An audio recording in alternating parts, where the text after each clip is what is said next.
I'm Kat. I'm Hayley. And this is Night Classy, a tipsy night class teaching the oddities and curiosities you never learned in school. Where are you taking us on this learning journey, Hayley? So tonight we'll be learning about a community that carved their own way into establishment in Kansas City, Missouri in the 1990s. Okay, 1990s, recent. Yep, the 1900s. Wow, the 20th Before we century. were born in 2010. So true. What are you teaching us? I have a story, a gruesome tale of possibly Jack the Ripper's previous crimes. Okay. Perhaps. Okay. And we still don't know who Jack the Ripper is. No, we correct? do not. Right, yeah. So we're connecting this is possible other things. This is a theory. I like a good theory. And trigger warning for extreme violence. Okay. In all aspects. Very well then. Perfectly timed for Halloween. I don't know why I didn't pick a Halloween themed topic. I wrote these notes 2 monmonths ago, last time we recorded. So it just worked out well. Worked perfectly. Yeah. I mean, it was spooky season 2 months ago. I mean, it always is. Of when course, is it not? yeah. But yeah, we're getting close to Halloween. We're about a week and a half away. Would you say? Fast approaching. Are you coming over for Halloween? Yeah, obviously. Okay, good. I'm so excited. I was telling Tommy, I was like, we have plans for Halloween. Somebody was asking us what we were doing. They were like, are you going into parties or anything? I'm like, no. You could call it a party. It's a gathering for certain. Yes, a gathering around a fire. Candy is involved. It's a party. Yeah. It's a party. But the reason that he was like, oh yeah, it got brought up also because he drank all of the ginger ale that I bought for the punch. So you have to re-buy ginger ale. Exactly. And I was like, that was for the thing that's happening in 3 weeks. And he was like, huh? I almost just said, who just drinks ginger ale? And then I realized I have a fridge full of ginger ale and I drink it sometimes. Yeah. Diet ginger ale though, full sugar ginger ale is diabolical. Why? I don't know. I just think drinking full sugar soda is this is my one extreme diet culture take. I don't know why anyone would drink full sugar soda ever. Doesn't it taste different? And I don't drink soda, period. I think diet soda tastes better. And it doesn't make you feel sick. There are all those it's just why would I drink sugar? I'll eat sugar happily all day. Yeah. I'm not going to drink sugar. Indulge in something. I want to eat it. I don't want to drink it. Exactly. It's just, I don't want to say a waste because that's not how we talk about food, but it's a waste. It just is. It's just, why would you do that? I didn't ever think that ginger ale would have sugar in it. So when you said diet ginger ale, I'm like, what do they do? Just use less ginger? What is that even about? How did you think they sweetened it? I've never had just straight up ginger ale. And I don't drink soda. It's sweet. It's soda. Do I? Is it soda? You should. I thought that it was just flavored water that's carbonated. That's flavored to be ginger ale. That's called soda. Ginger. Flavored carbonated water. Yeah, but in my mind, soda. Ginger ale is not a soda. And this is, I'm ignorant. I don't drink soda. I guess you're right. Maybe you're thinking, ginger beer is also sweetened. But it's more of a botanical, real ginger. Ginger ale is like drinking a Coke. It is sugary soda. Okay. Well, maybe I'll like it. Who knows? Maybe I'm about to get hooked It's not bad. on soda. Yeah. I just associate ginger ale with being sick as a kid. Wait, I have had ginger ale. You just unleashed a memory for me. My mom forced me to drink it when my stomach was upset. What was that? That must be something that they learned from their parents. I don't know where it originated. Whenever I was sick, I got rainbow sherbet, ginger ale, and yellow Gatorade. And so those things just say sick the trifecta. To me. Yeah. That and Price is Right. That was always what was on midday. Yes, in our or house. Oprah or Ellen. Yeah. Yes. The View. Yes. We weren't much of a View household, my mom unfortunately. loved The View. I feel like I really missed out. I always preferred Dr. Phil over The View because they had the freaks on Dr. Phil. It was more interesting. Absolutely.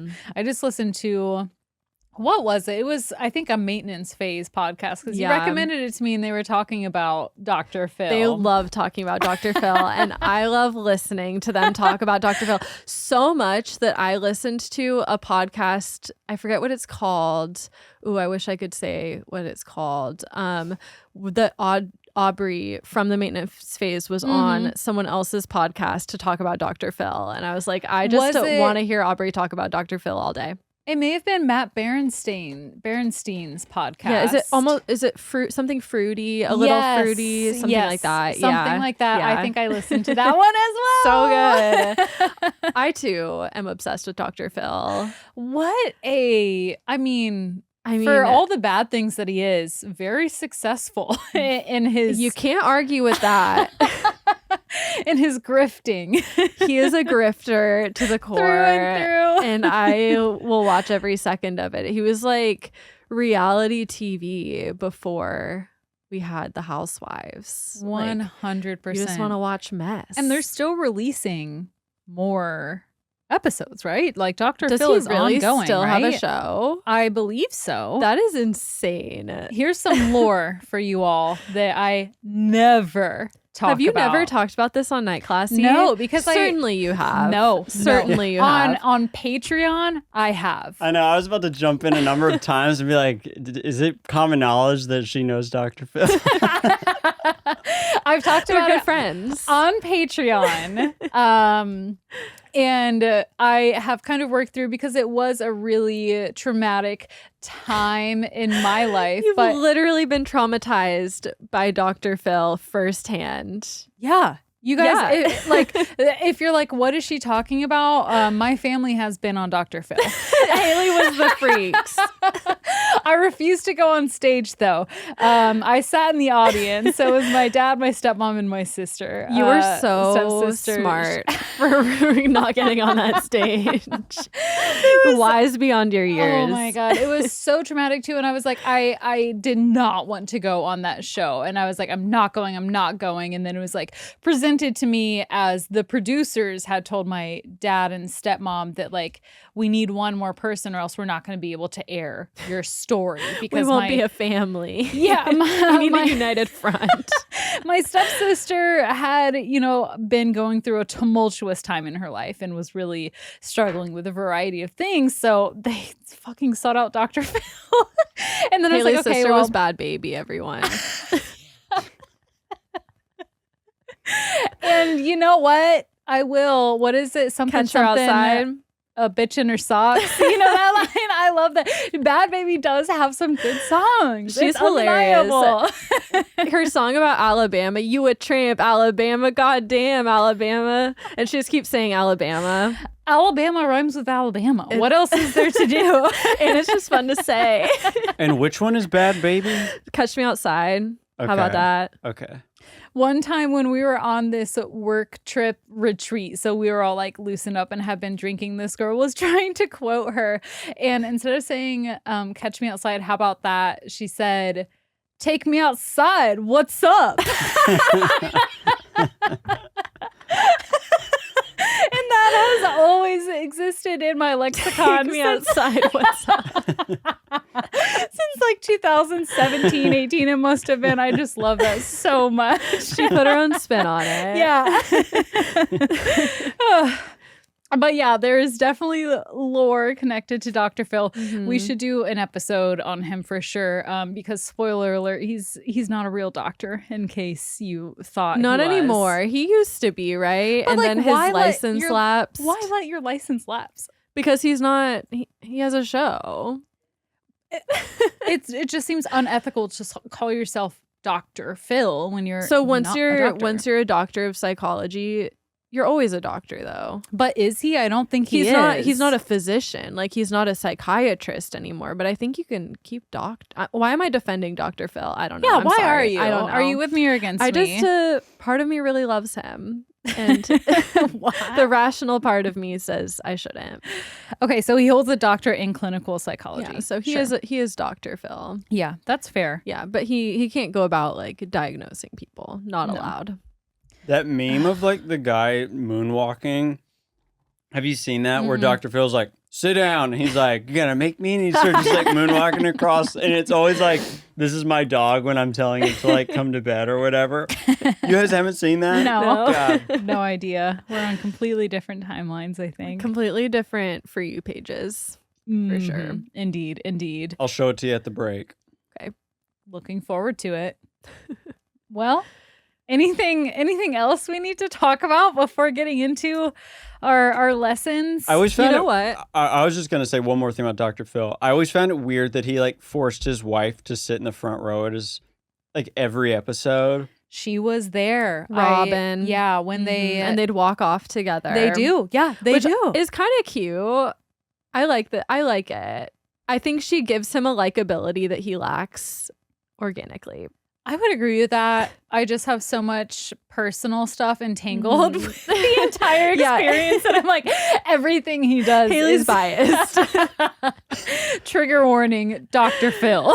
We're gonna start ending every night classy episode with Kat and I joining hand in hand and like exiting the room while Hayley claps. Bravo! Another great show. Dr. Barnhart. Because I think there's like showing your in a supportive relationship, if your husband had like maybe a 5-episode special, Yeah. like, oh, I'm so proud of him. But for like every episode, It's for giving years, mega church, like it the does pastor's give mega wife. church. This reminds me. So when we went the day before recording in Los Angeles for the show, we went to his office. We had to like pick something up or something. And it's amongst all these like studios in LA. And we walk in and there's just a massive portrait of him hanging in his own waiting room. Well, yeah. Stop it, Kat. Stop defending him. Why This is wouldn't insane. you? I'll have to find it because it came up on my Snapchat memories. And I was like, wow, this is gold. Yeah, because he was right there at the Paramount Studios, Yes, right? In the middle of Hollywood, right? Mhm. Yeah. Yeah. I had friends that worked there and they said they had like binders of like people they would try to call each week to like see if they were still fucked up enough to get back on the show. Yeah. Oh my God. Because didn't they have a show like every day? Oh, definitely. Like that's so Yeah. much At content. least 4 days a week, probably. Yeah. And I will say, like, the show did pay for my stepsister go to rehab. I don't know how well it worked because I mean she's doing great now. I can speak to that. But the rehab didn't have an immediate effect. No, and it was also like they It pains me to say this, but Dr. Phil cured my sister. He didn't though, and I was so pissed off because she was abusing drugs and they just did a urine test but had flown her out 2 weeks before the filming and she got to spend like 2 weeks in LA and what she was using, hard drugs, had been, filtered through her system. So we got up there. I didn't. I was in the audience. But they had her do a urine test. She agreed to that when I think they should have done a hair test because after that she was like, glad to know you guys think I'm on drugs. And I was like, and then she later admitted fully to like having taken part in that and struggling with substance abuse, which obviously she needed support and needed all of that. But to me, as I must have been like 21 at the time, 20, I was like, this is not the way to go about this. We don't need Dr. Phil. Right. It's not what she needs to be exposed on television forever. Yes. And then I was put in a position where it was like, you have to go to get her help. It was, and that's why I haven't talked about it. It's been a thing for me to work through. Yeah, So, we laugh, but it is traumatic. thanks for coming to my therapy session.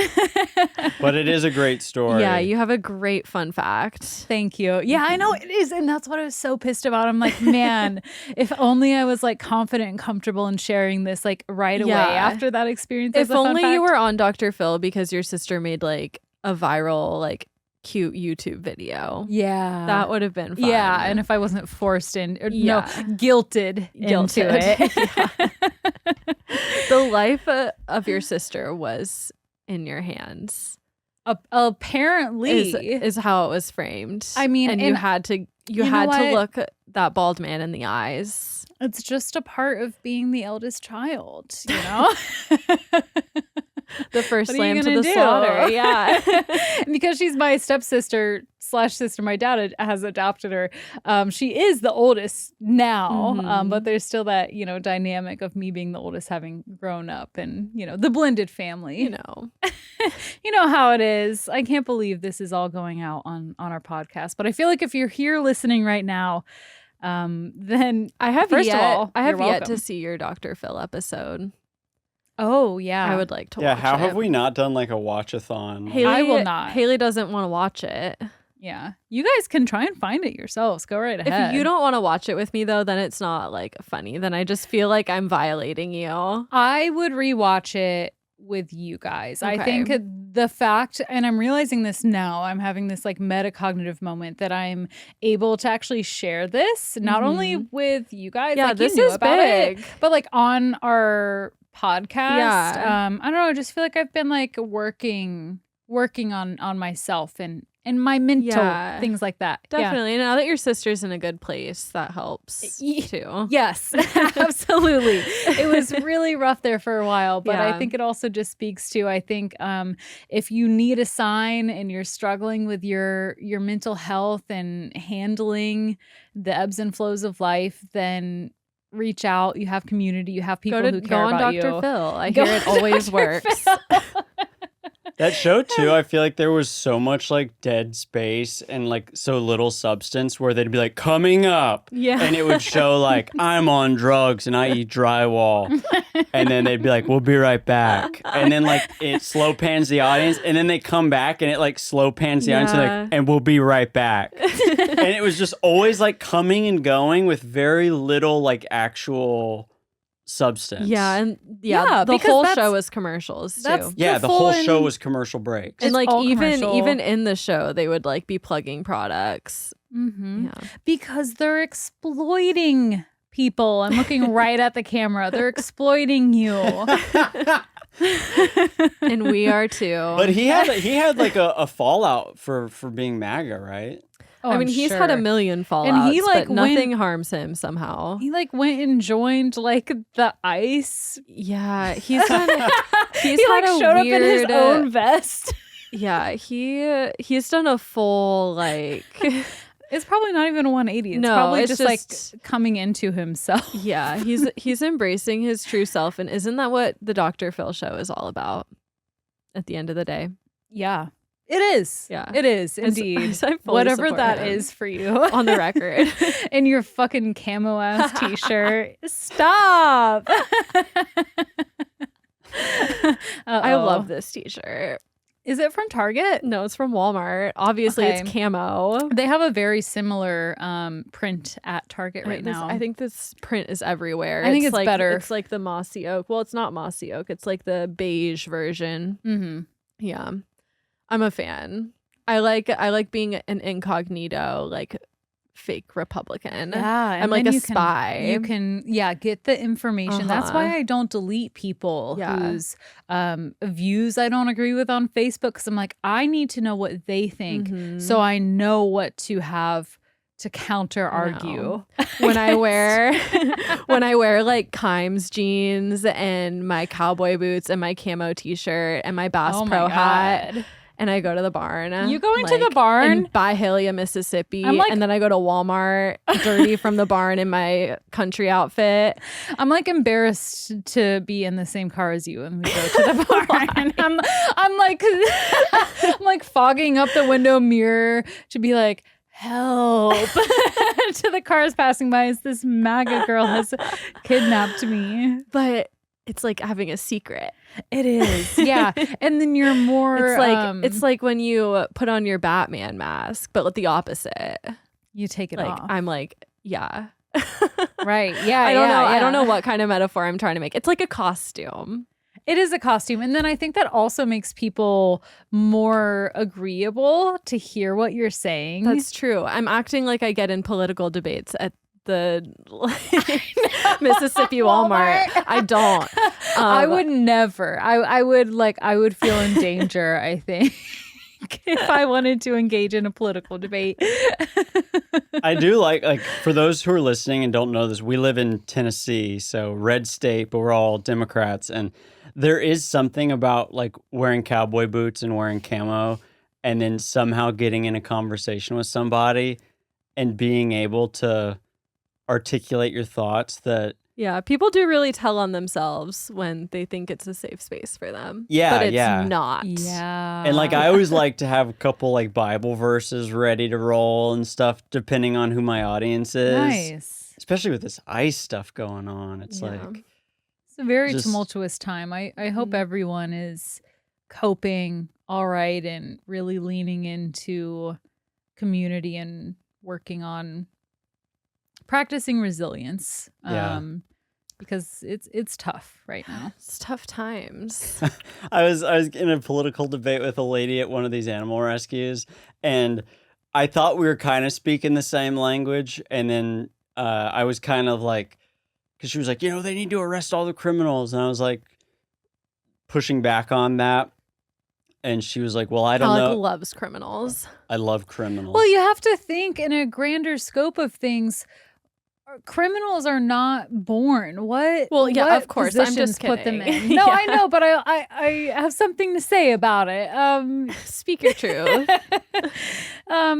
There's conditions that make people predisposed, I feel like, to Right. engaging in, and it's like, Pumping this money into prevention, aka like social social programs, services. social services would go a lot farther. Yeah, but than just arresting- racially profiling people Mhm. and arresting everyone. And that provides immediate results, right? Yeah. So it's like that right, immediate gratification. results for like 2 weeks. Yeah. until they leave. Yeah, but Anyway, basically, sorry. I was just saying to her, like, yeah, you really think it's a good allocation of resources to try to hunt down like a 60-year-old woman who's just working a job when there's criminals out there or whatever.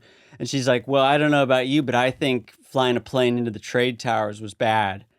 And I was like, all right. I think this conversation's over if you're equating an immigrant like who works at a restaurant with the 9/11 hijackers, but Yeah, just let this lady rescue cats, and yeah. Yeah, she's doing- not. She's doing good work in a different way. She does good work in her corner of the world. Yeah. and she can tell her opinions to the cats. Shit. But you always know in a convo like that when you've bumped up against something where you're like, yeah, this is a fight not worth having. Yeah. That reminds me of a conversation I had. I was talking to one of my conservative uncles over the phone, and he was telling me about a conversation he had with his sister-in-law, who is a professor and studies early childhood development and preschool. And he said something along the lines of, before talking to her, excuse me, in this in-depth conversation, I really thought preschool and all that early childhood stuff was just a bunch of bullshit, but she really explained it to me. What about it is bullshit? I didn't even ask because the conversation moved on, but I kept Yeah. thinking, I was like, man, I really wish, like, it was one of those times where you replay the conversation in your head, and I was like, I know what I want to say to him. And then I saw him a week later because they were coming through Memphis, and his sister-in-law came up again in the work that she does. And I was like, wow, I really hope. And I said exactly what I wanted to say. I said, I really hope that moment of realization of the importance of that thing opens your mind up to other things you may unknowingly be ignorant of. Oh, got him. Got him. It felt so good. And it was so funny too to like look across the table and see Tommy, because I had told him that that's what I wanted to say to him. You're reading like the back of your hand. It's like written out. But who knows if that actually made any difference at all. But I was like, if you think that, if you can identify at the age that you are, you must be 60 something, that your beliefs that have been so concrete to you for probably all your life are wrong, Yeah. then maybe you can explore that a little bit Yeah. further in other regards too. I had a conversation with my conservative uncle, and I couldn't convince him that they don't really put litter boxes in restrooms in schools.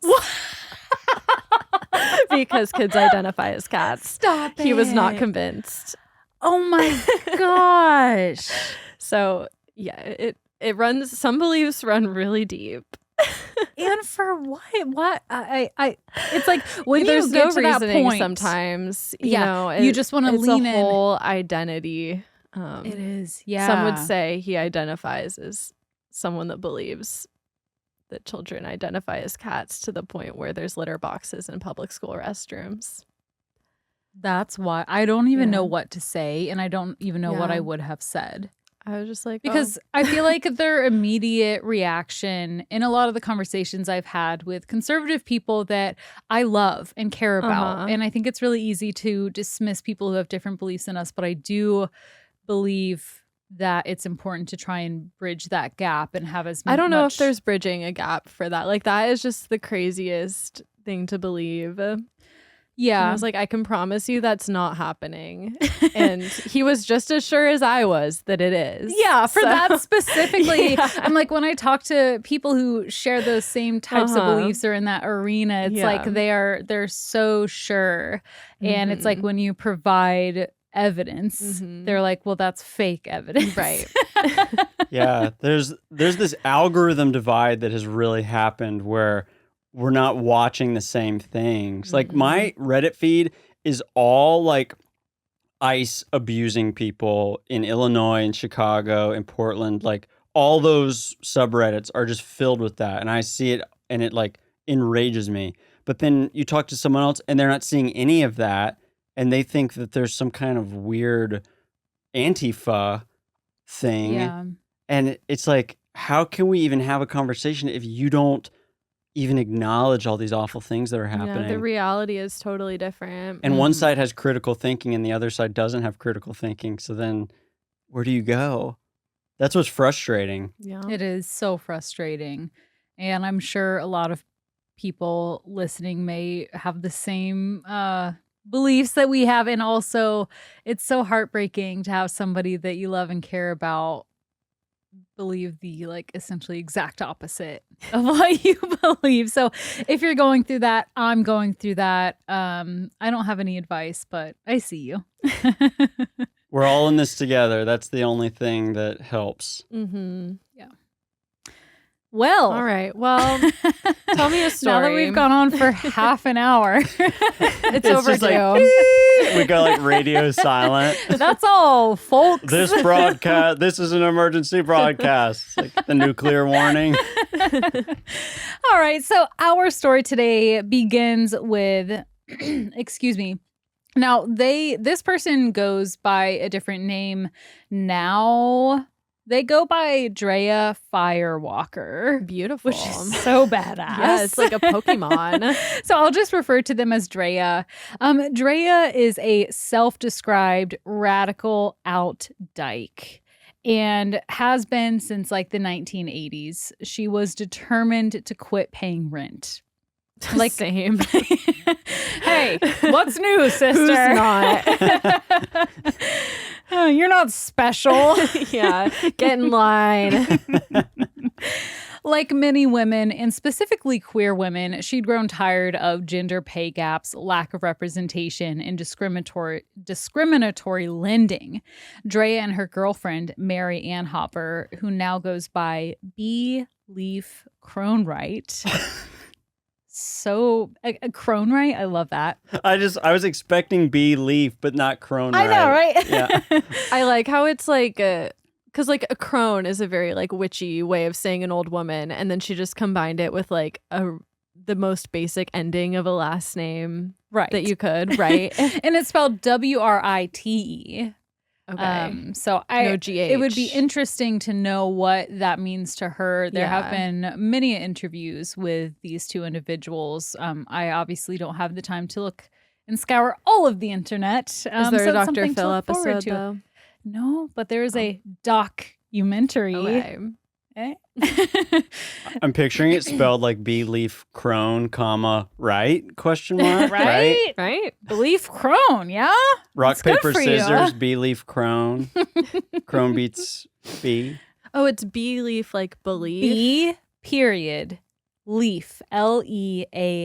But it's supposed to like Belief. it's like a little pun. Oh, I didn't even get that. I Yeah. thought I was picturing a bumblebee, a tree leaf. Mm-hmm. I And was a picturing crone. a tree leaf. Yeah. Yeah. I think that is kind of intentional. There's a lot. There's layers. There's a lot there. Anywho, Well, I derailed that really fast. we're 2 bullet points in.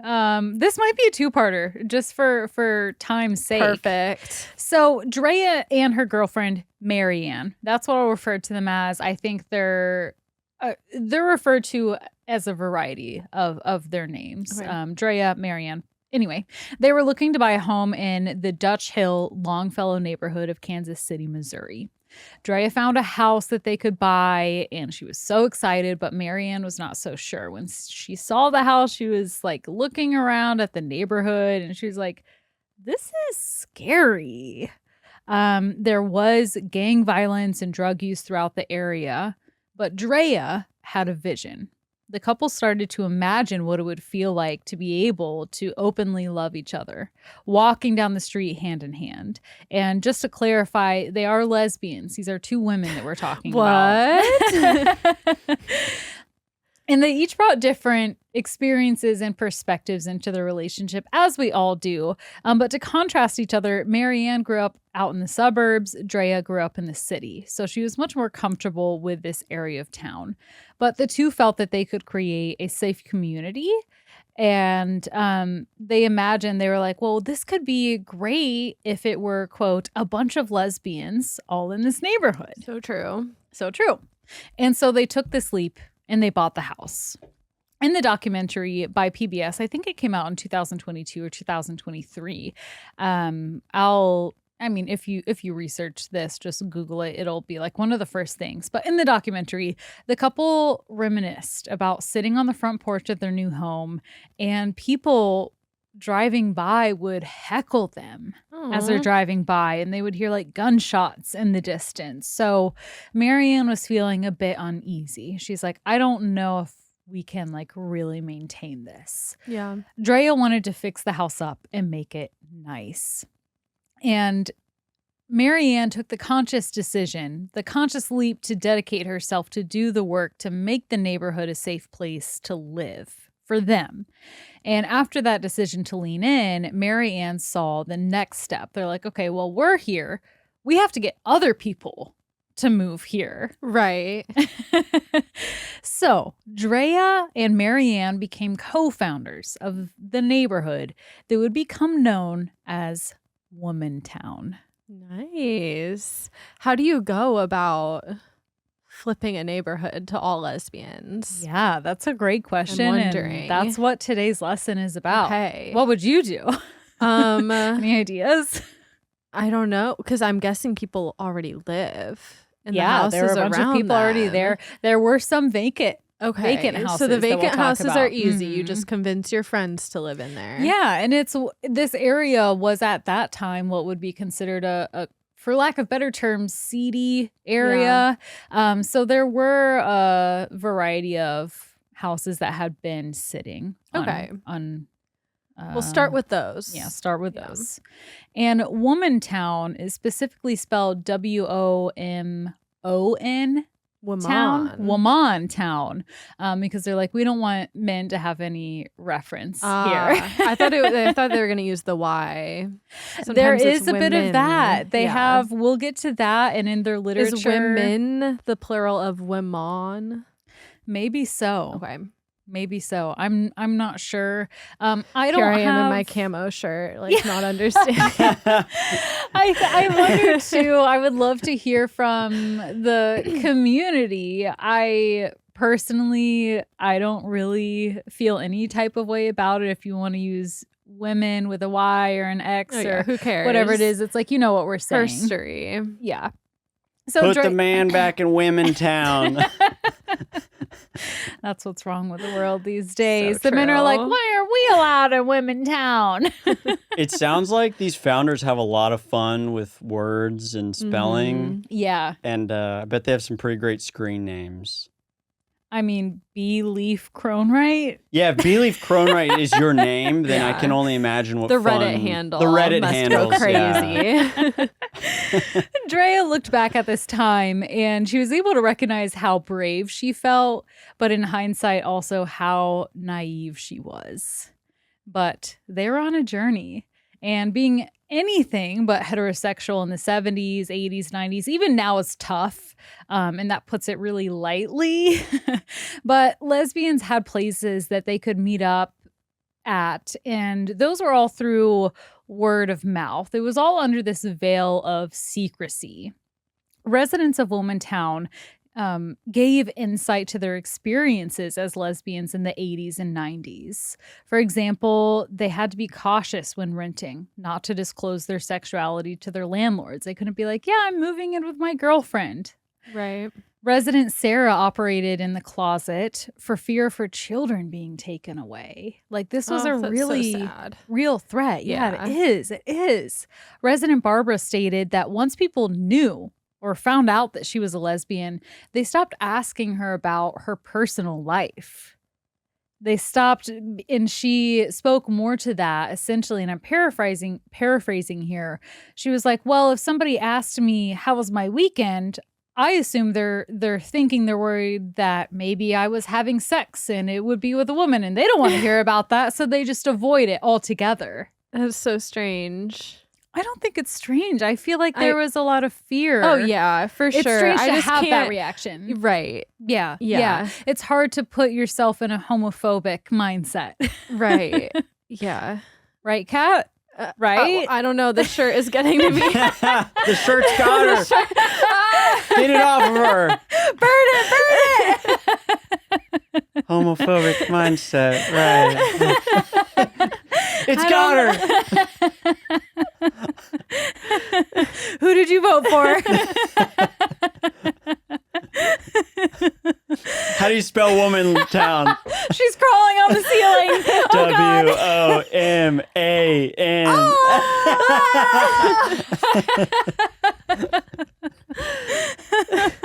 Do you mourn the death of Charlie Kirk?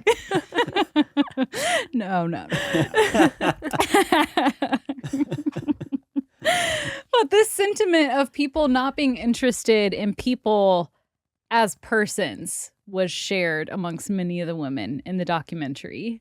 And just how isolating that must have felt. So Womontown became this concentrated pocket within Kansas City. And many conscious communities at the time existed. They were rural. There were land co-ops, which is great, but that was a completely different lifestyle than what Drea wanted. Drea says, I'm a city girl. I want to live in the city. Fair. I don't want to be scooping poop and all of that. No, a co-op sounds great until you have to actually like grow your own food. Yeah, I'm down for community living on land within like 30 minutes of a grocery store. I mean, I'm a country girl, obviously. But we know. I'm not growing my own turnips. No. At least not like I'll grow a few for fun. We'll do some cilantro. But at the end of the day, yeah, you got to go to the grocery store when they all get pulled up by stray dog puppies in our backyard.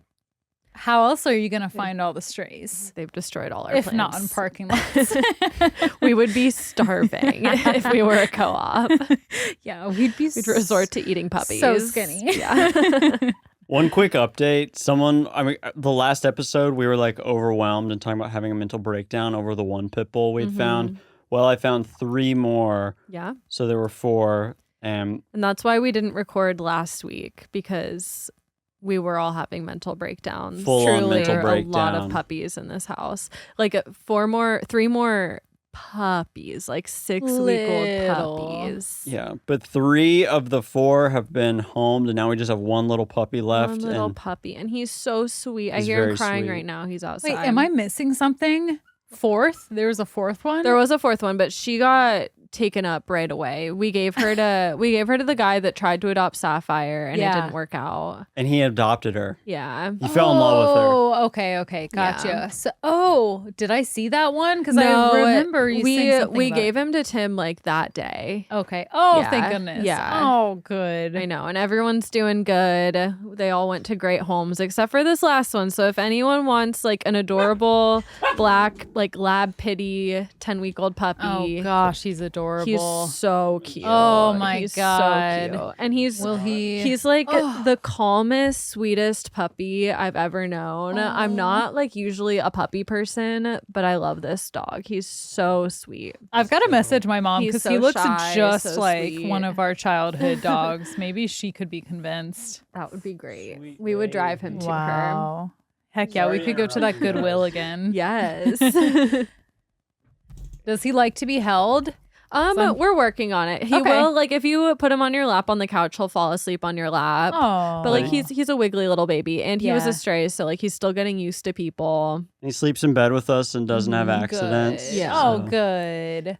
Yeah. So if y'all are looking, we'll transport. I Yes. want to hold him while I listen to your lesson. You can. Yeah, I want to put dibs on that because I want to Yes. see the little boy. Yes.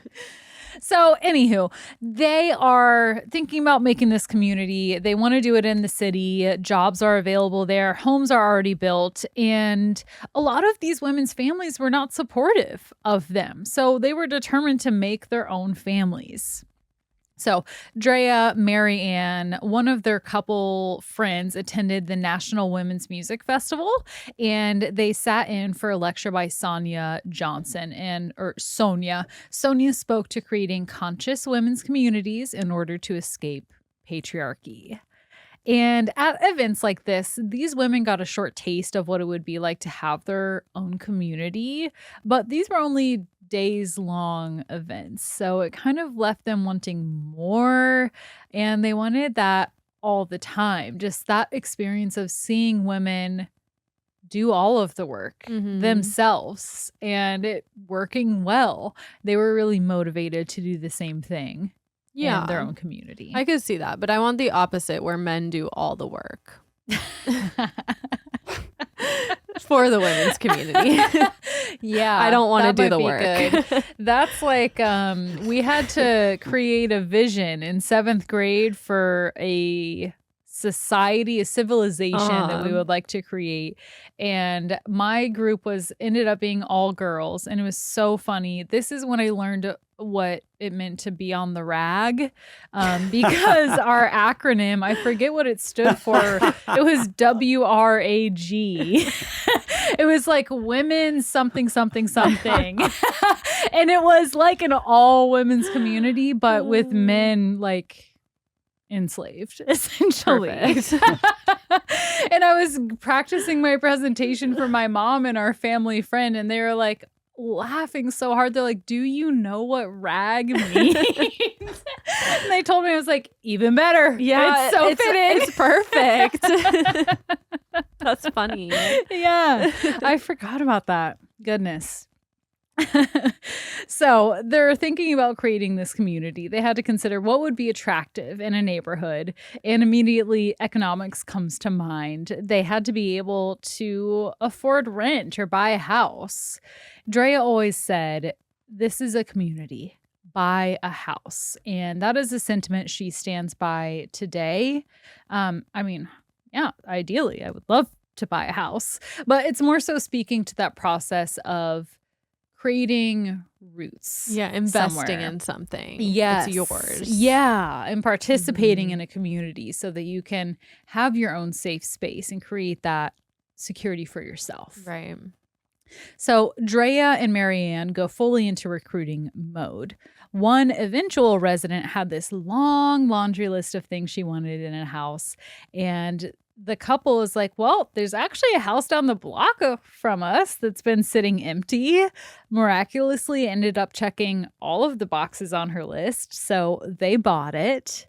And there was this monthly lesbian potluck called the Women's Gathering Group, which would serve as the perfect place to pitch Womontown. Yeah. to the other lesbians. During one potluck, resident Sue's partner, Bev, was immediately interested in Womontown. Sue was a bit more cautious, noting that the area was kind of rough in the 90s, but Bev believed they could do it. And she actually became the first Black woman to buy a house in Womontown. I think Sue and Bev would be on my like Family Feud lesbian names. Oh, Yeah. yeah. Like name a Let's lesbian see if couple. Bev is on the board. Ding, ding, ding. Yeah, that's funny that you say that. There is something. I don't know if I could have pulled those out of thin air, but Yeah. Sue and Bev, like, Yeah.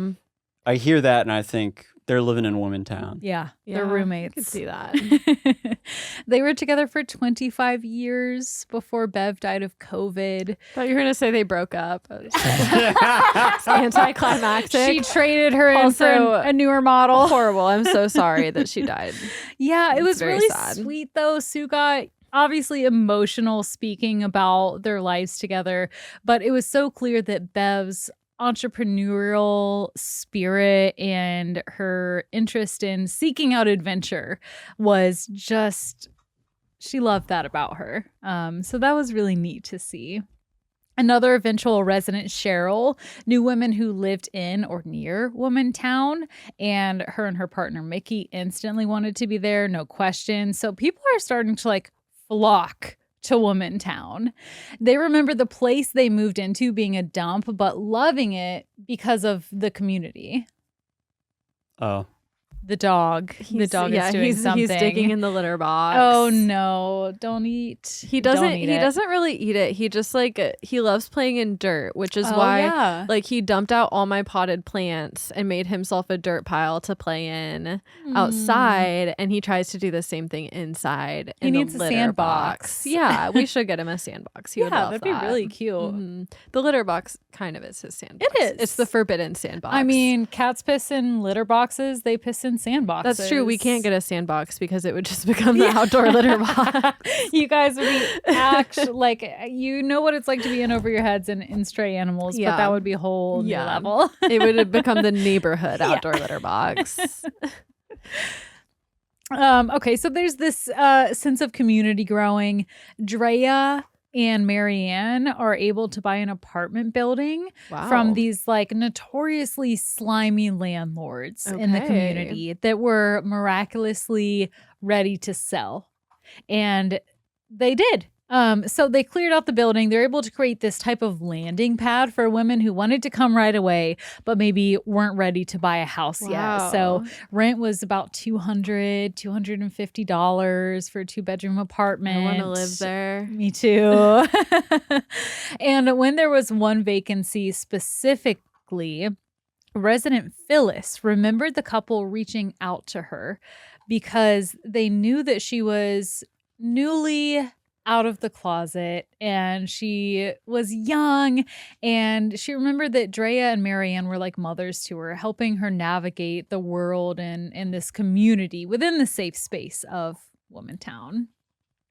So Drea and Marianne placed an ad in this magazine called Lesbian Connections. It was their winter catalog in 1991. The ad read, "Live in Womontown, a progressive neighborhood in Kansas, Missouri. Join a number of women, spelled with a Y, who have invested, bought, or rented colonial flats, shirtwaist, and prairie-style homes in the 75-year-old Dutch Hill area of Kansas City. Our goal is to own the area, set up small businesses, and nurture a supportive urban living space for women who are ready to live openly and independently." That is so cool. I thought so too. I was so glad that there was a picture of that had been preserved, and it's Yeah. all just text. But it's really, really moving to me.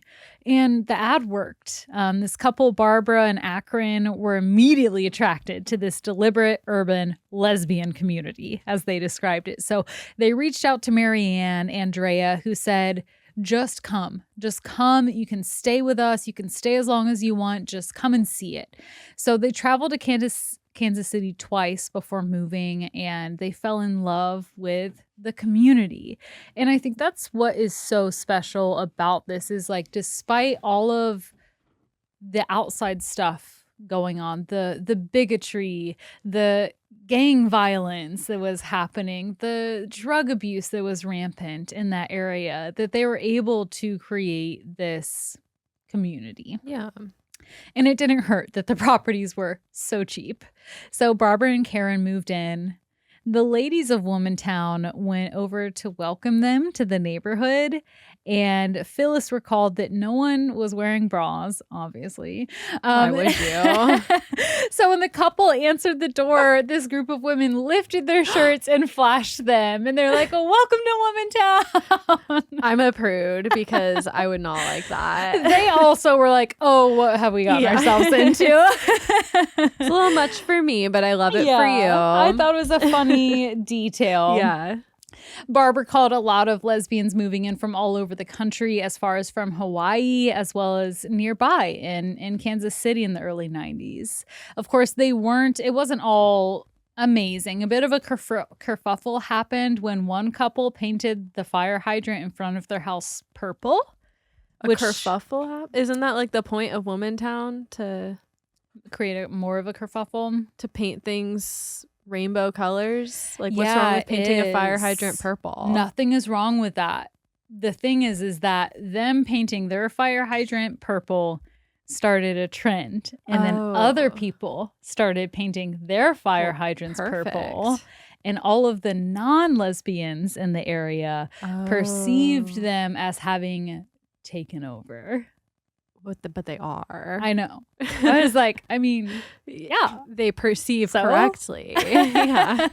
Embrace it. Do you not prefer fun colored fire hydrants? You'd rather have yellow? What's wrong with you? Come on. Disgusting. So there's definitely adversity in this years-long process. The long-term residents in this area had this misconception that the lesbians would turn their children gay. A tale as old as time. I feel like I will just move past that because we know it's foolish. But there was this idea that the women were being separatists in the neighborhood. And one resident was like, separatists? I had never thought of it as a bad thing. Maybe we were, but yeah, we don't like to be around men. So they kind of leaned into that. Yeah. Andrea says she didn't discourage gay men specifically from coming, but she didn't encourage it. Right. You can make it your MYN town.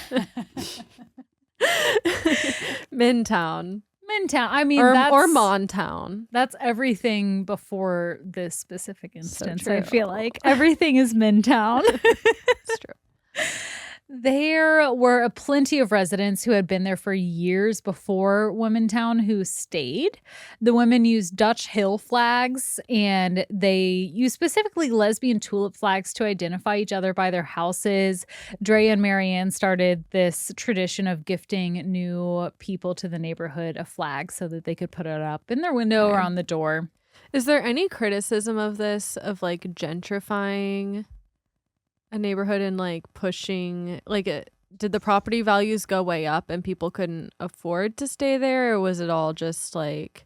So we'll get to a bit of this at the end. Okay. The Womontown lasts for about 5 years as a concentrated effort. Gotcha. And many of the people, there are still original residents of Womontown that still live there, but many of them did end up moving away for two factors I see as the main factors.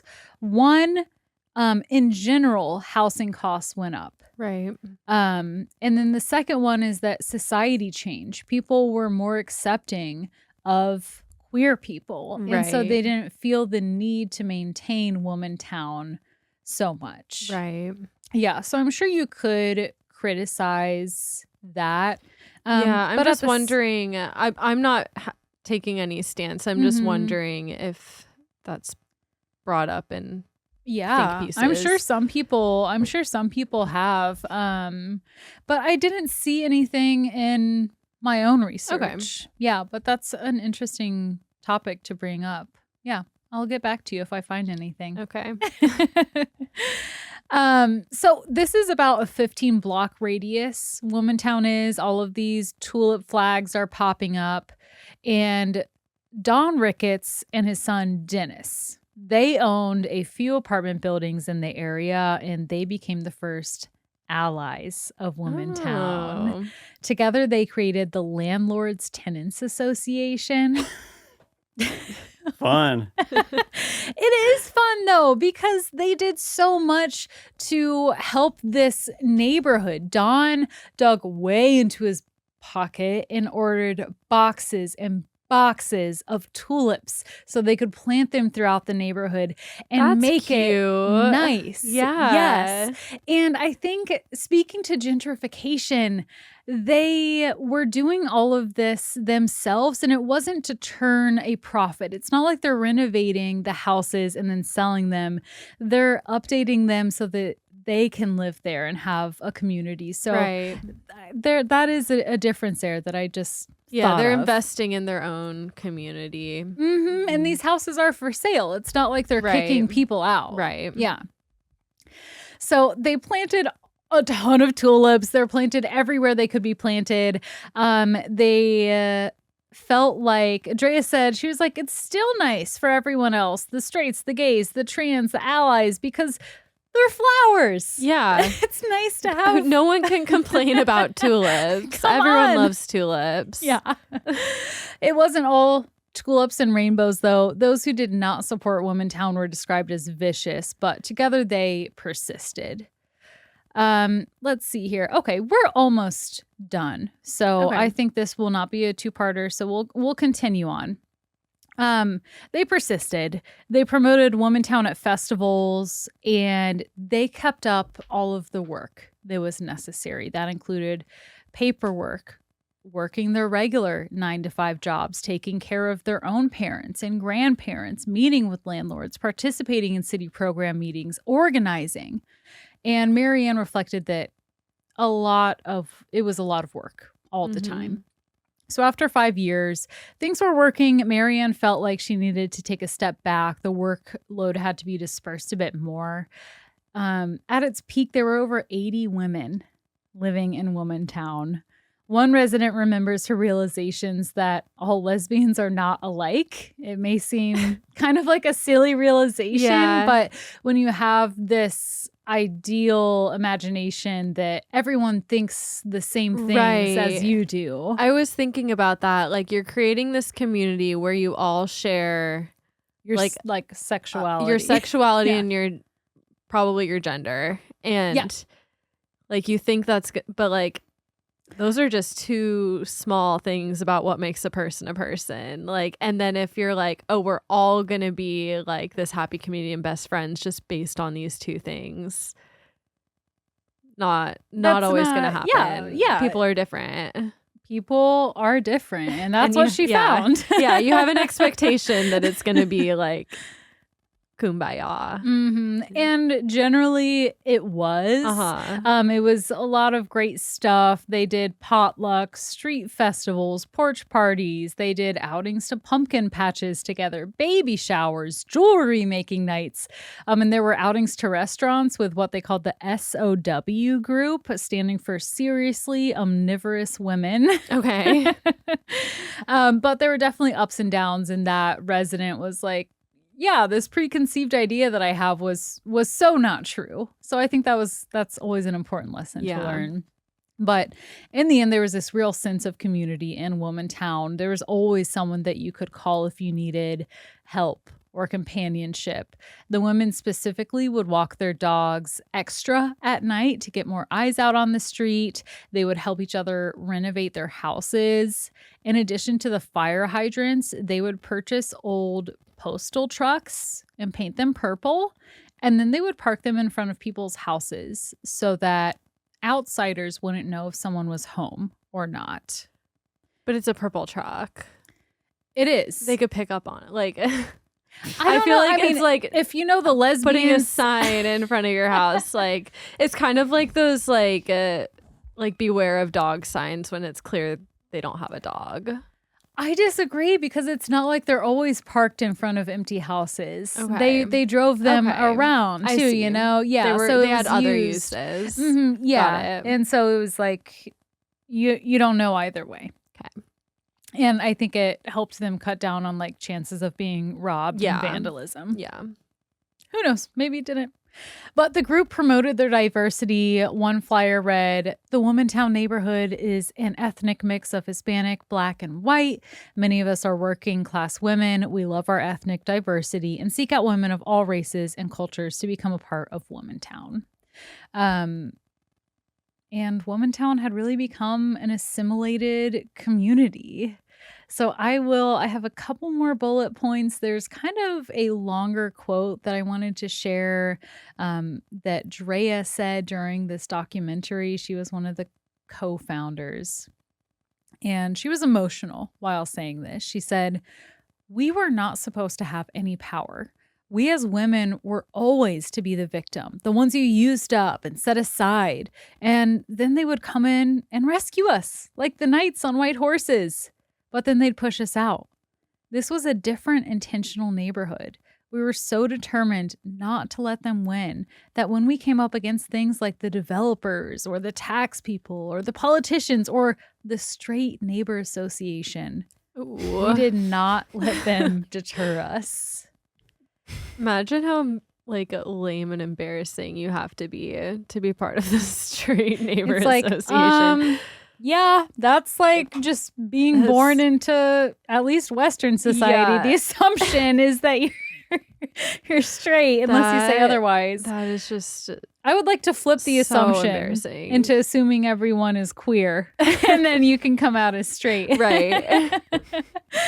So this shared vision lasted as an organized effort from about 1990 to 1995. Like I said, with over 80 Womontown residents, 75 women purchased 28 homes, 14 apartment buildings in the neighborhood. Some original residents still reside there. But we already talked about how everything kind of came to an end as it were. What's it like there today? Is there still kind of like a hippie, artsy, like feminist vibe in the neighborhood, or is it just a regular neighborhood? I don't know. Okay. That's a good question. Yeah. They did, in 2024, I believe, they put up one of those historical plaques in the neighborhood for Womontown. Okay, so they have something. Yeah, they have something. Like I said, there's still original residents there. I don't know Maybe what the there's overall still tulips vibe is. Yeah. I hope there is. Yeah. And it wasn't too long ago. So, like I said, we already talked about the factors that kind of fizzled it out in a way. But I think Womontown can live in our hearts. Yes. But it was just so beautiful to see the women come together and reminisce on this time. The PBS documentary is like 30 minutes long. So if you're interested and want to learn more, that was my main source, but you can review that. And I just so look up to these women who took their power back and created their own reality. So that's the story of Womontown. Amazing. Thank you. I loved that. Thanks. Are you ready to hear about like the opposite of Something Womontown? awful. Something horrible. Mantown, the something murder. violent and sad and tragic. A tale as old as time. Yeah. Does no one need a let's break? come back down to earth. Actually, yes. Yeah. We'll be right back. Okay, here we go. The year was 1884, and Austin, Texas prided itself in becoming a modernized southern city. Just a couple decades after the Civil War, Austin was eagerly trying to prove its sophistication in the midst of all the Reconstruction, mess. Sorry, when was this? 1884. Okay. The streets were lined with gas street lamps, a big deal, and even a few brand new electric street lights had recently been installed. Yeah, huge. From 150 feet above the ground, the lights cast an eerie and unfamiliar glow on the developing city. Yeah, I feel like it would give a sprinkling of light almost. Not Yeah, a sprinkling of light. And also, like, it makes me think of when they switched all the lights in modern times from like the warm orange lights to like the LED like blue street lights, and it took a while to get used to, and then this is slowly happening there, like going from the gas lights to the electric lights. Like everything's different, things We are gotta bring back changing. gas lights. I want fire. Yeah, so much prettier. I love fossil fuel. Fracking is great. Fracking is my jam. How do they get the gas out of the ground and into the lamps? I don't know.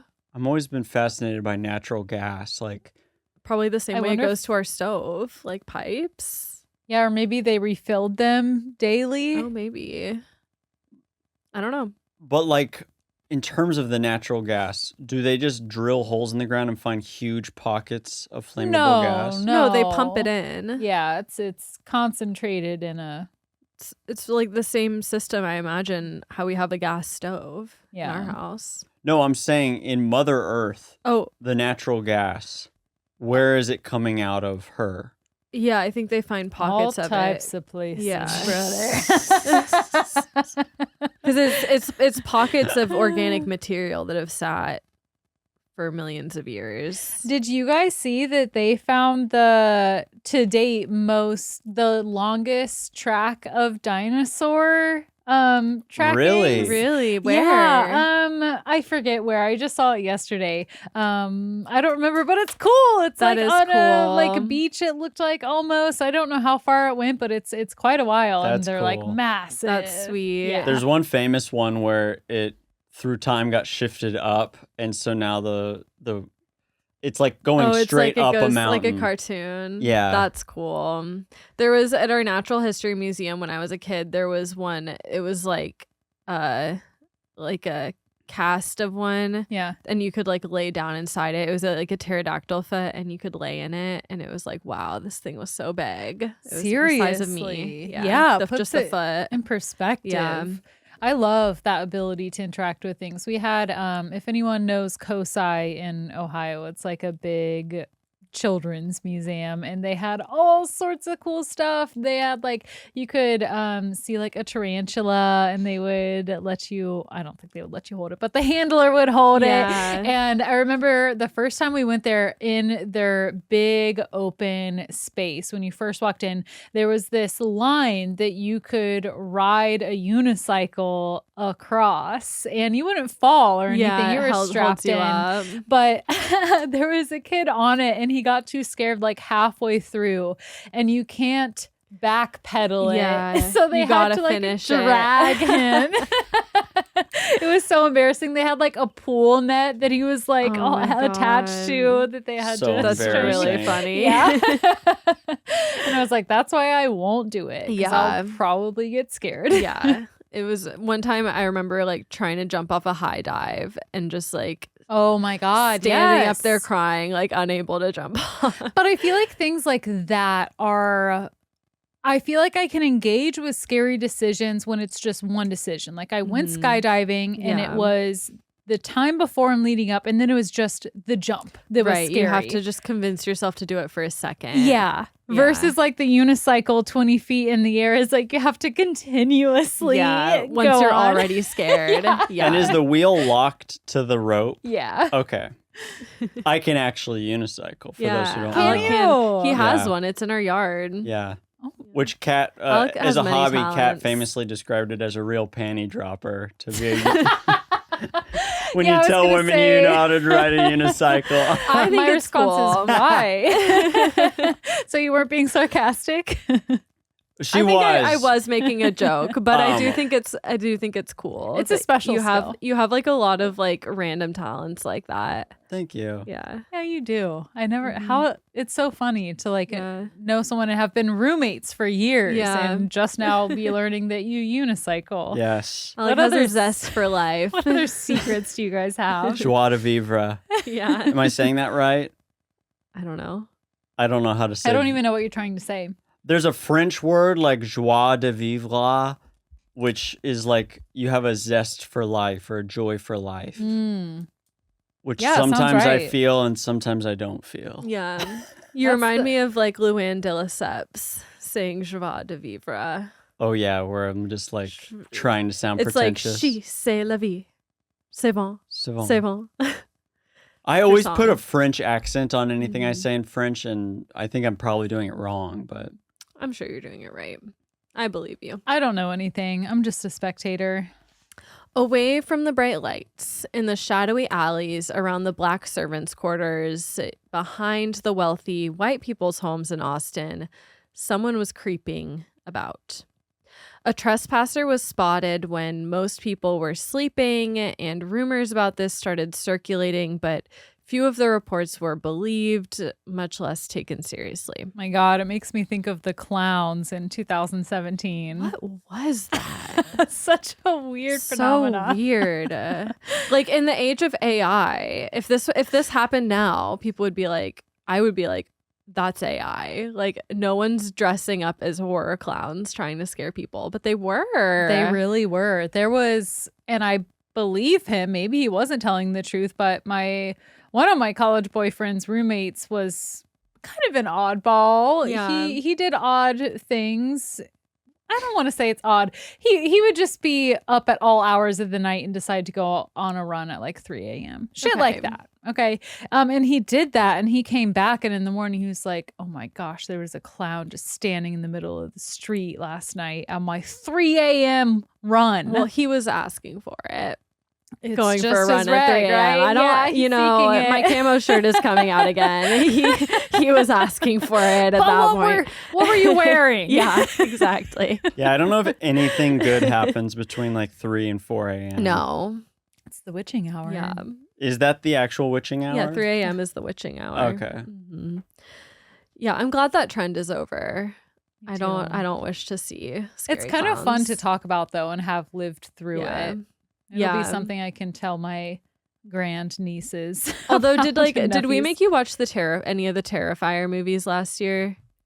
I don't know. When the third one came out, I had never heard of that series. And when the third one came out last year, I watched like the first two. And if you like slasher movies, that's like Have they're like the recommended best that ones to I've ever me. seen.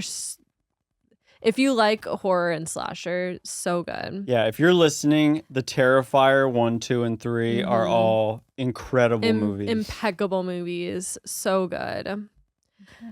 Anyway, and it's a scary clown in those movies, but like better than I've ever seen a scary clown done before.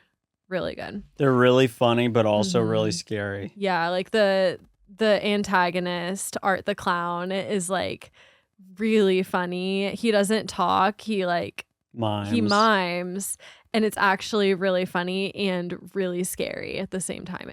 He's just like such a good horror character. Anyway, I love that Yeah. balance of Mhm. humor and horror. yeah, they're good. What was the one we watched the other night that took place in the 2000s that had the Game of Thrones lady? Oh, You remember? the Game This of is great Thrones podcast lady. content here. Was it? Oh yeah, I And it don't had like remember. that. Which that- lady? The tall lady? I don't know. The Circe. Yeah, it was. Hmm. It was Cersei. Oh, that was a good movie. What Yeah, it was. that I was going to movie? recommend it. But it was funny because Cersei was young and she was playing a Southern wife. So she was like, I'll go get my Bible. Yeah, she was playing like an ugly hillbilly, but that she seems was so fitting to me. I for know, her. but like they tried to make her ugly, and it's impossible. Yeah. But then the actual protagonist, like, it kind of sucked. I hate to say it. What was that movie called? It's also I think a series of like 3 movies, and the antagonist has a video camera. and he has a mask. What is Somebody it called? listening is It's a horror shouting. movie Yeah, where the someone's antagonist screaming wears right a now. mask. It's a slasher. There's Obviously. violence. Yeah. It's kind of Man. campy. I can't remember what it's called, but Cersei is in it, and she dies way too soon. She was the most magnetic part of that movie. It was so good. I liked it. I haven't watched the second one yet. but I probably won't. 'Cause- Yeah, I feel like your annual movie watch is gets taken up quickly. yeah. I mean, in October you have to watch a horror movie at least once a week. So that was our weekly one, and then we watched we watched Scream 2. That one kind of sucked. And Life Force, which is based on the novel Space Vampires.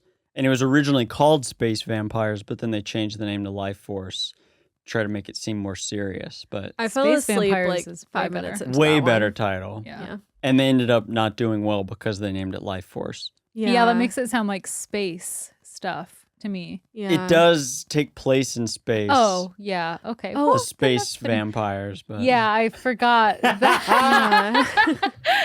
Life What time Force, is what is it? this, some kind of space movie? It's time for me to go to bed. I'm Yeah, we've been- 3 glasses of wine deep. But I wanted to recommend it. It's free on Tubi. Life Yes. Force. You know A lot what of I- nudity. You know what I don't recommend? What was that movie on Disney Plus we watched? It was like a short film. It was horrible. This is like the worst podcasting Where ever. we- yeah, where we it's just can't like, remember what, any of it. What was the? It No, was on. there's some horrible like a short horror movie in heavy quotations on The Disney problem is Plus. I don't know what you're talking about. No, you do. And the vampire thing made me think about it. It was like they were hunting monsters in this labyrinth. Oh, yeah. It was so bad. And It was called Werewolf. yeah, werewolf. It was just called werewolf. It was called Werewolf Hunter or like something. This is such a dumb No, conversation. I just wish that what my wish for this conversation is that people comment the names of the things we're trying to say on Why our don't Spotify. But you look it up. I don't know. I think it's called Werewolf, and it's on Disney Plus. Don't and watch it. It's made by the Marvel Studios. Yeah, it's like a Marvel Cinematic Universe adjacent movie that claims to be a horror. It was so bad, and I was so disappointed because it got rave reviews on Reddit, and usually Reddit is to be trusted. Yeah, what the Not hell? this time. I was so mad. But I told the worst Kat, movie I've my ever seen. theory is Tommy would love it. That's true. We And were so- watching it saying we think Tommy would like And this. so put that I down do too. want to see if that is confirmed true or Yeah, not. I think you have to have a certain taste. That's not necessarily bad taste. It's just not my taste to like this movie. Because Tommy is less critical of things than I am. That's true. He has a broader acceptance. Werewolf on Disney Plus. Yeah. Something like that, and it's a short movie. Okay. Okay, This isn't a taste test for him. It's not like if he says it's good, he has bad taste. I yeah, don't want him to feel. because most people like this movie. I did not. Yeah, I guess think it maybe has I like just didn't get it. 95% on Rotten Tomatoes. Yeah, people like it, And you don't really like movies, so and I hate valid. Marvel and I hate superheroes. yeah. So like it had some like Marvel-y superhero-y elements. Yeah. And I just hate. No, not for me. Don't like. I agree. I really struggle with superhero movies, but the latest Superman, I think it is. Not Wonder Man, Superman, Wonder Woman. He is so hot that it made it watchable. Yeah. Okay. Good to know. I saw some behind the scenes footage of the director and Superman in costume, like on set, trying to figure out the motivation for a scene. And I was just like, not only is that guy huge, but it was like, oh, wow, he is magnetic, even in this behind the scenes footage. You're like, wow, like I'm hypnotized by this person. And A true it's like, Superman. yeah. Yeah, But you he's get why super. they cast those people were. Definitely. Yeah. I got to can't- figure out what his name is. I'll Yeah. have to look it up. Mel Tommy can always Owens. tell when I stop. What'd you say? I said Mel Owens. Let them. Speaking of magnetic personalities. Mel Owens, for those who don't know, The Golden Bachelor, season 2. Oh my Yeah, God. who's You the said worst lead I've ever seen He's in a nearly Bachelor franchise. unwatchable. Truly unwatchable. my mind immediately went to, I think her name is Mel Robbins or something like that. Yeah, the podcaster who just Yeah. like the let them theory, all of that. Oh. So that's why I said let them. But no, yeah, Yeah. you're right. Mel Owens, he's a dud. Wow. What a cultural... I also, that's funny you brought that up. I was like watching Mel Robbins like slander videos today about like what a fraud she is. Yeah. I don't really know her at all. I just like somehow got on the algorithm that was like Mel Robbins hate. And I was like, this is interesting. This is a corner of the internet I haven't seen before. You may have listened to the If Books Could Kill. Yes, on I her. did. I've heard about the Let Them theory. Yeah, I and didn't it's like, realize that was the author. It's like all you need is like 2 sentences. Yeah, not a whole book you type. explain the whole thing.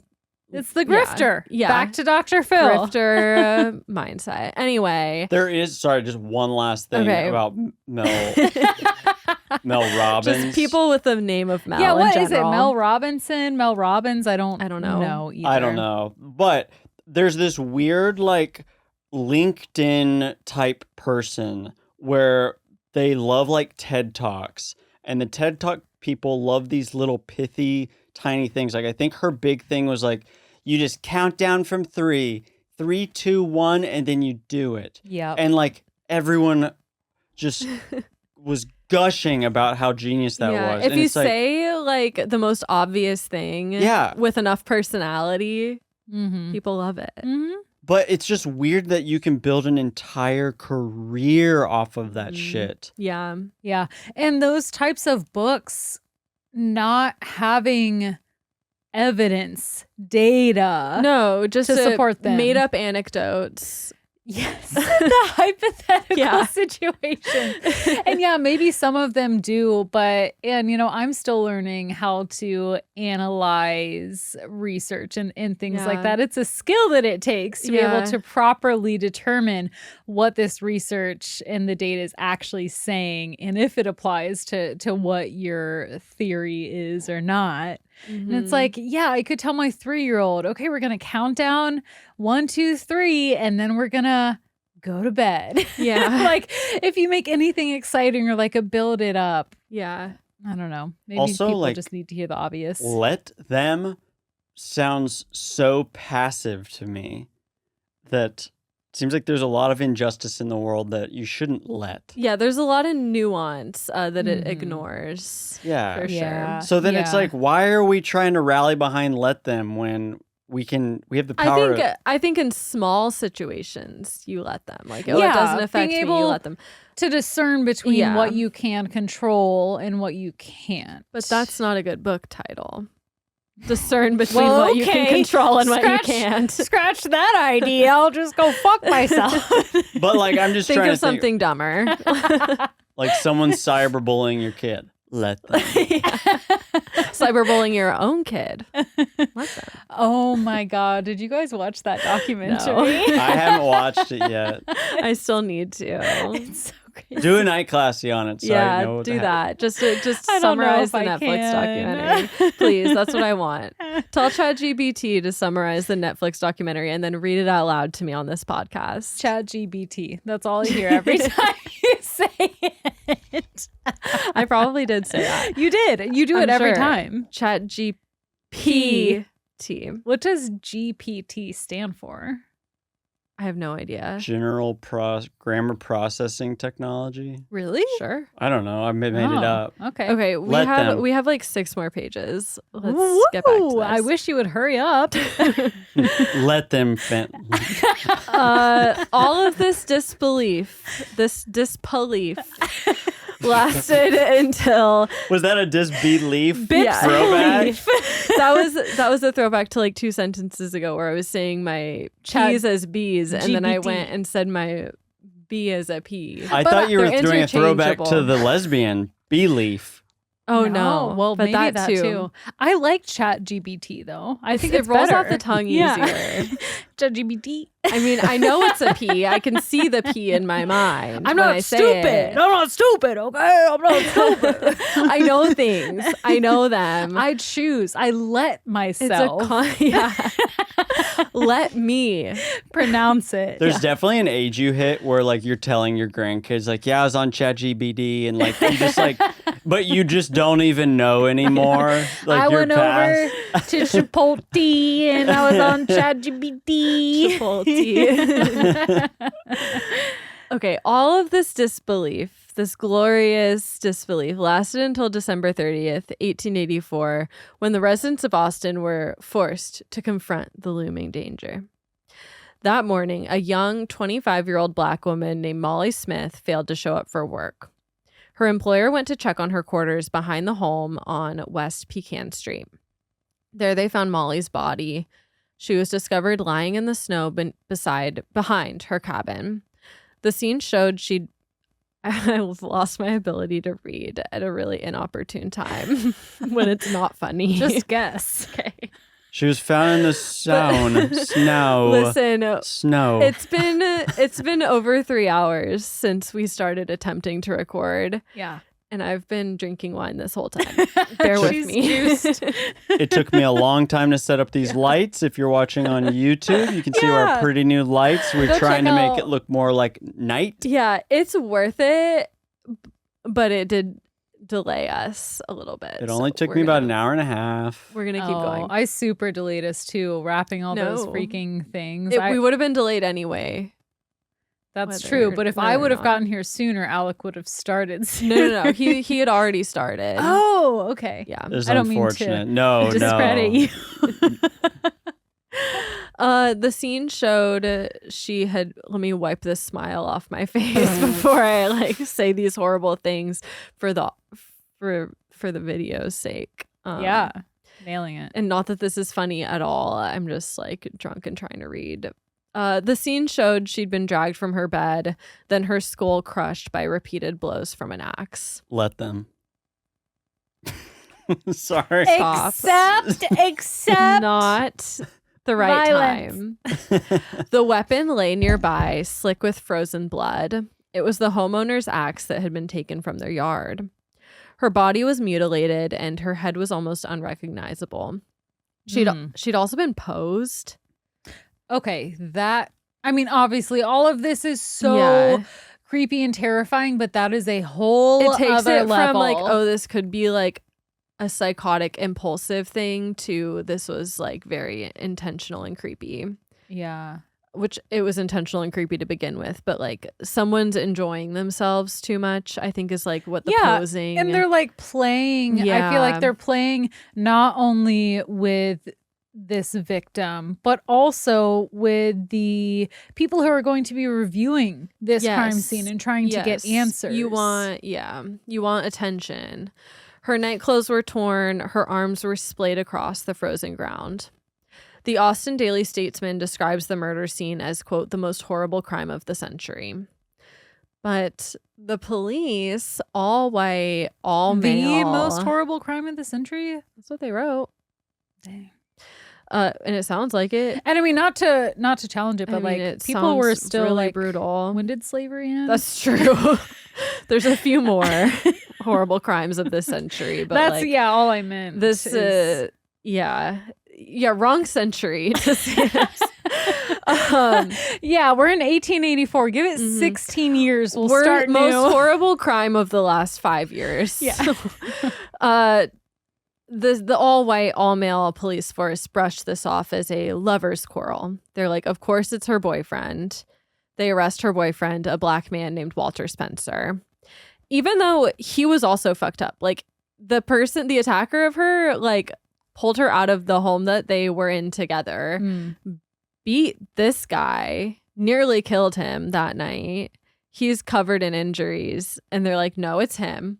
Where was he? Let's arrest because him. They were looking for her. I think he was knocked out in their home. Oh my gosh. The real killer, of course, was not Walter Spencer, and the real killer was still at large. Mm-hmm. Over the next year, Austin became a living hellscape.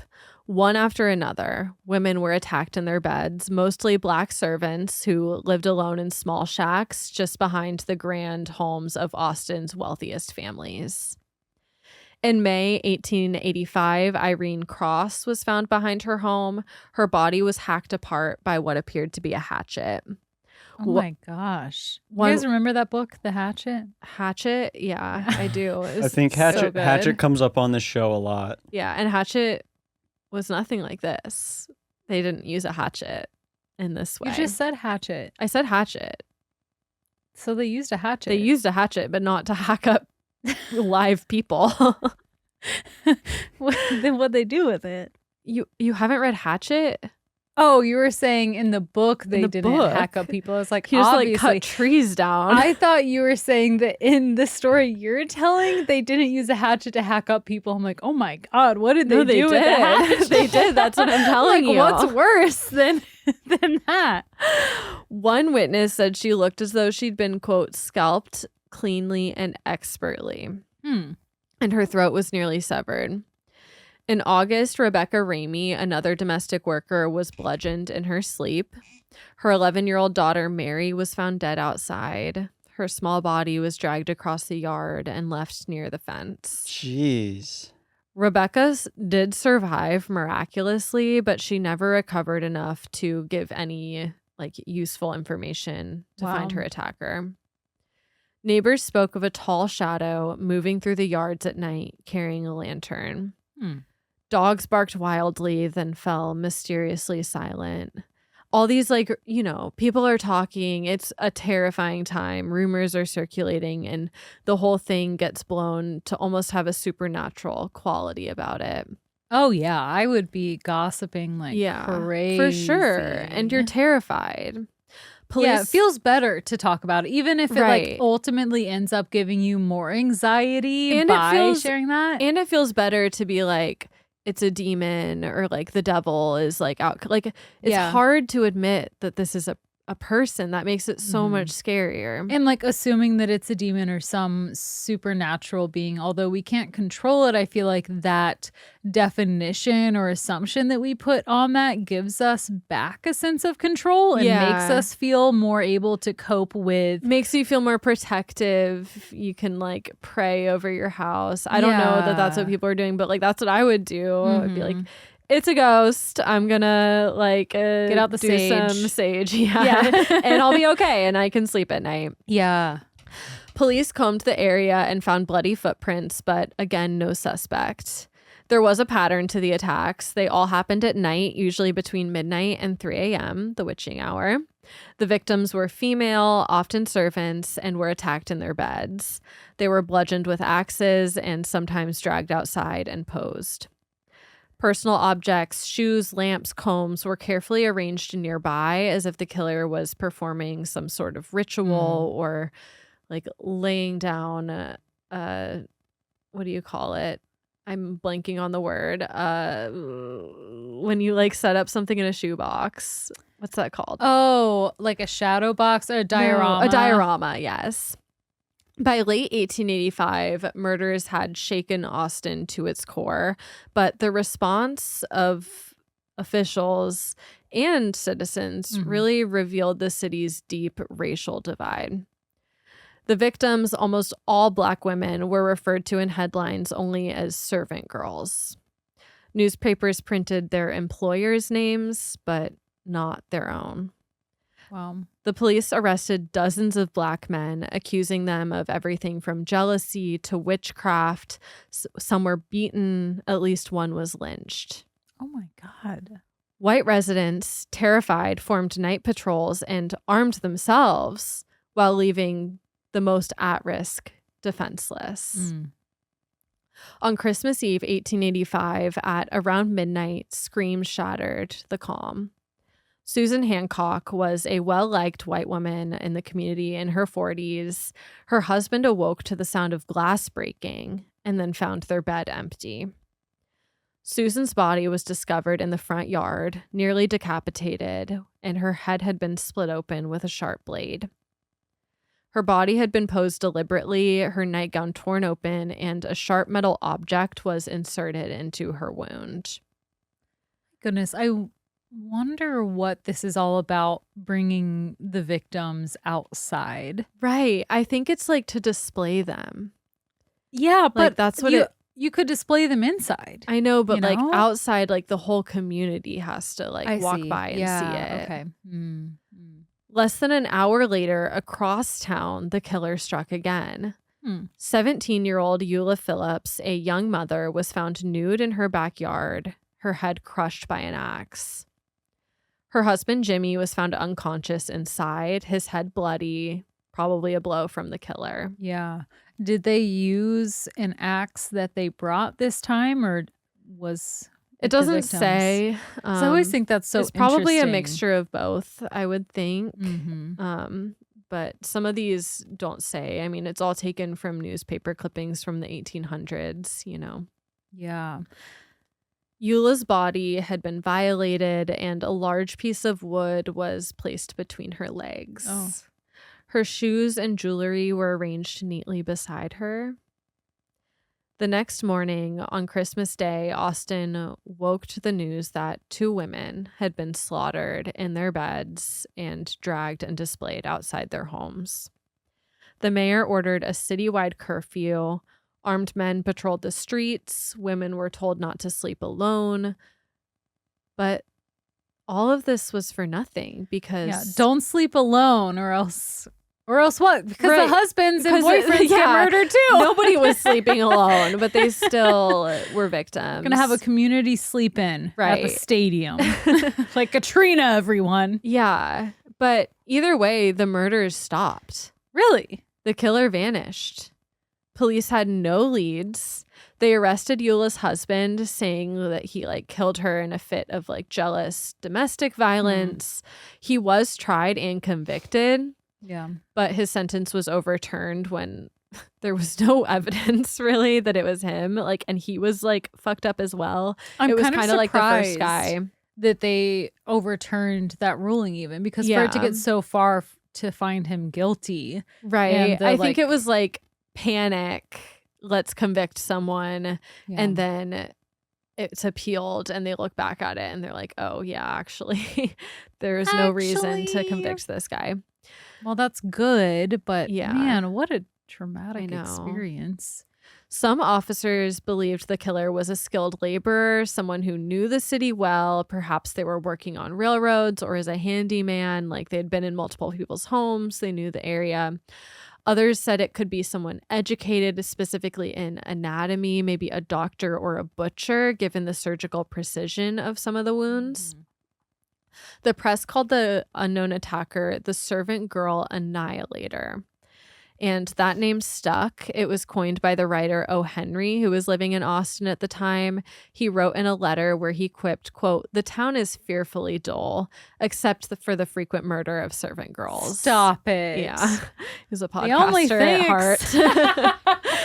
The only thing exciting in this town is the homicide. Yeah. Some nights there's double homicide. When the Wow. killing stopped in 1886, Austin tried to move on, but of course the scars ran deep. 8 people were dead. At least 6 of them were Black women.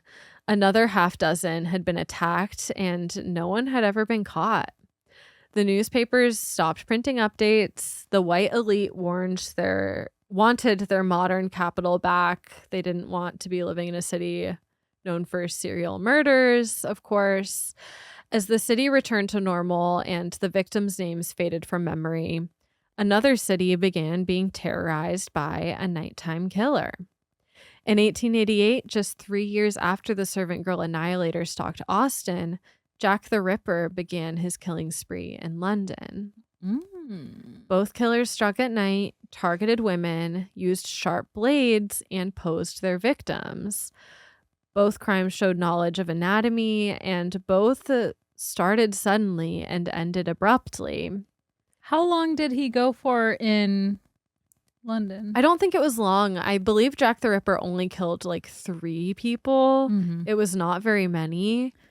And wasn't there speculation about them operating in New York or Chicago or something like that? Yes, there was a killer in Chicago during the World's Fair that's also been speculated to be related to Jack the Ripper. I mean, Jack the Ripper is such a famous case that I think any serial killing Or we around don't this know. time where it's not resolved, it's kind of people speculate. I Yeah. don't actually think that these two are connected, but Mhm. it's possible, who's to say? Yeah. Impossible to prove, but some modern true crime enthusiasts speculate. Yeah, it is fun to try and look back in history with all the Right. perspective you have, all the Right. hindsight, and be like, oh, we could connect this and do that. I think it makes us feel like we have big brains. Definitely.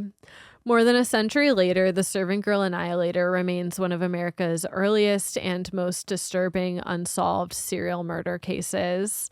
What's haunting is not only the crimes, but the contemporary discourse around them. The victims, mostly poor Black women, were dehumanized by the press at the times of their death. They were erased and at times blamed for their own deaths. At the same time, those in their community, the men who mourned them, were blamed, beaten, incarcerated, and even killed.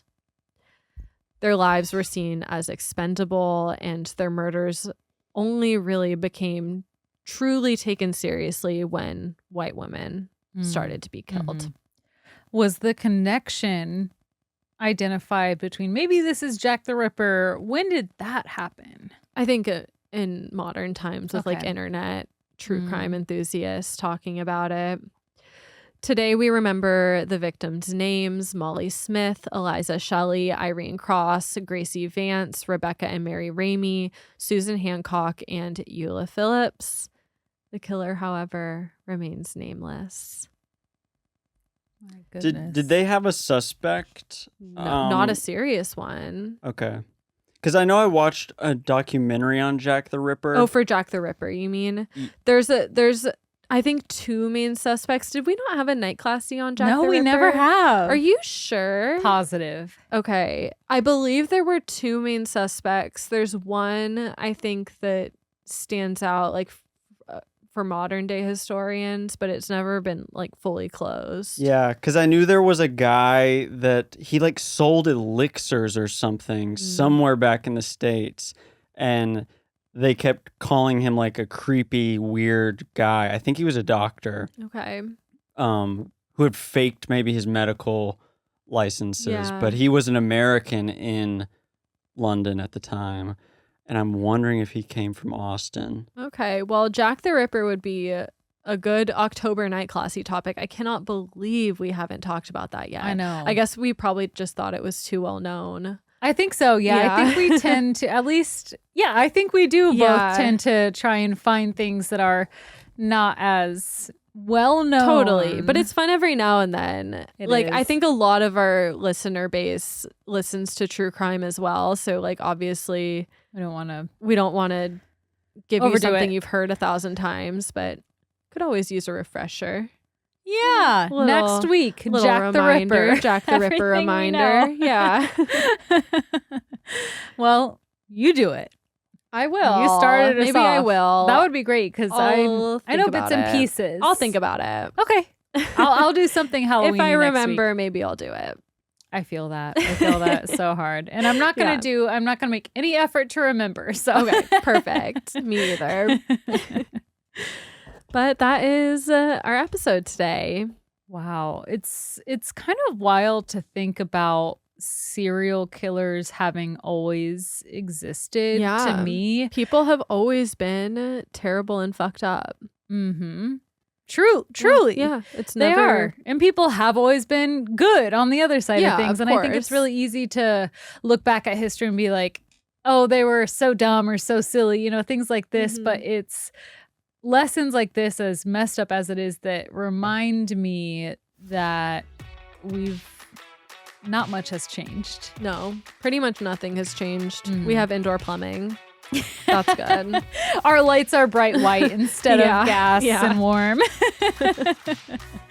But that was a great lesson. You've given Thank me you. a lot to think about. I'm excited for a future possible Jack the Ripper Yeah. lesson. All right, y'all. Well, it's been real. How do we close this show? 3, 2, 1. Class dismissed. Well done. Well done.